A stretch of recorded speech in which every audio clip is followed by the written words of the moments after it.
Hi friends, இன்றைக்கி தலப்பாக்கட்டு பிரியாணி என்னோடய ஸ்டைலில் பண்ணலாம் வாங்க. முதல்ல எண்ணெய் ஊற்றிட்டு அதில் சோம்பு, ஏலக்காய், கிராம்பு, பட்டை எல்லாமே போட்டுக்கோங்க. அதுக்கப்புறம் கொஞ்சமாக வெங்காயம் போட்டுட்டு அதை கொஞ்சம் சால்ட்டே பண்ணிக்கோங்க. அதில் கொஞ்சமாக புதினாவும் போட்டு அதையும் நல்லா வதக்கிக்கோங்க.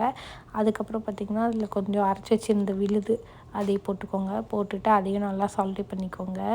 அதுக்கப்புறம் அதில் நான் ஆல்ரெடி அரைச்சி வச்சுருந்த பிரியாணி மசாலாவை போட்டு கொஞ்சமாக மல்லிப்பொடி, மஞ்சள் பொடி போட்டுக்கோங்க. அப்புறம் அதை நல்லா கலக்கி விட்டுட்டு அதில் 2 ஸ்பூன் தயிர் போட்டுக்கோங்க. தயிர் போட்டு அதில் 1 ஸ்பூன் மிளகாப்பொடி போட்டுட்டு நல்லா கலக்கி விட்டுக்கோங்க.